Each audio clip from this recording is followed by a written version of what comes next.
What's up, guys? Another knife review here for you today. A lot of you recognize this pouch. This is the Curtis Custom pouch. I like the way they ship these. I like it when a maker gives a knife pouch that actually fits the knife. It's not overly huge. You can actually throw that in your pack and take it with you. The Curtis Custom Knives address. Really nice. Quality packaging, really good presentation. So I've owned a Curtis flipper. It wasn't the F3, it was the narrow one. I forget what the model was. It was a cool little knife, really expensive. I won it in a raffle. It was like, I want to say a $1,500 knife. And absolutely at the time it was way above any knife I had, and I just, you know, for what it was worth, I could get a lot more knives that were in my collecting price range at the time, so I sold it. And, you know, I'm glad that I did. I bought knives that I wanted, but it was a phenomenal knife. And I've been eyeballing these, and I was kind of going back and forth between the large and the medium. The medium is bigger than I thought. I actually think I think the medium is even though I have large hands, I think I like the medium. One thing, this is probably not going to be the knife I keep. I got this one because it was a deal. It was a good price. It was a used knife in the group, and it was lightly used. Someone had a good price on it, so I picked it up because one, I wanted to review it, and two, I want one. But this is not the model that I want. I like the contoured G10 scales, but I don't like stonewash blades. I like satin blades or polished blades. I don't care for the stonewash look. It looks cheap to me. When I got this, the action was a little bit gritty. It just knife was just a little bit dirty, so I took it apart, and I was pretty shocked by what I found. It had, and I don't know if this is standard or what, but it had cage bearings on the G10 side and loose bearings on this side. I just do not like knives with loose bearings. I just don't think there's no reason for it. I take my knives apart pretty often. If I get them dirty and use them really hard, and I take them apart and clean them, put them back together, and dealing with loose bearings is a nightmare.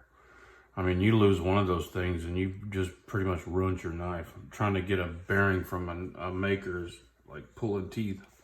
I don't know about Curtis, but people like Medford, it's impossible. They're not going to sell you a part. The knife itself is solid. I mean, the action is great. I mean, it's everything I expected it to be. It feels good in hand.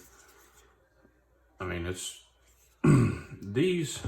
Okay, so they have custom knives, right? And then they have custom knives. Like there's no separation. I've seen maybe one or two of these in my life. I've seen hundreds and hundreds and hundreds of these. So I don't know what the difference is. You know, to me, I've always been told that a custom is one person made the entire knife.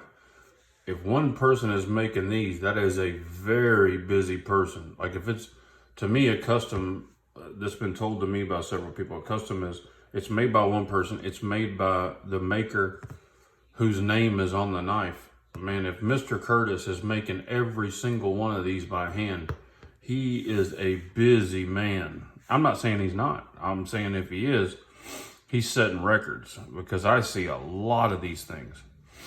I would have liked to have had this one with the, you know, polished hand rubbed satin blade, but I'm not interested in it with the loose bearings, to be honest with you. That's just a deal breaker for me. And maybe that's on older models. Maybe they're not like that anymore. I don't know. I don't know. It's not usually in a description in any retail knife shop or anything. They don't discuss that part. They tell you blade length, blade width, things like that, but they don't tell you, you know, one side's caged and one side's not. Let's look at some size comparisons. I'll pull the 940 out of my pocket. That's about as good a comparison as you can get. Everybody knows the 940. Really close in length. It's a heftier knife from side to side for sure. Let's see. A lot of folks know this knife. Benchmade 940. I mean Benchmade Anthem, sorry. Best fidget knife ever. And just for shits and tickles, let's do the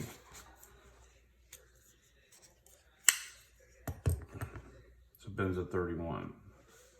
So you can see it's a good size knife. It's the right size. Even my big gorilla hands, it fits just fine. But man, the loose bearings is just a killer for me. I like their pivots on there. The pivots look cool. Not a huge fan of the pocket clip. I could do with a solid pocket clip. That's a little much for me, but you know, it's definitely not turn off. And also on this one, I don't care for the stonewashed backside, the stonewashed spring side. But I think this is one of their, you know, entry-level customs. It's not one of their super high-end, but I like the satin polish blades. Anyway, Curtis Custom F3 Medium. Check it out. Guys, thanks for watching. Y'all have a great day. God bless you and your families. Say a prayer for our country. Have a good day.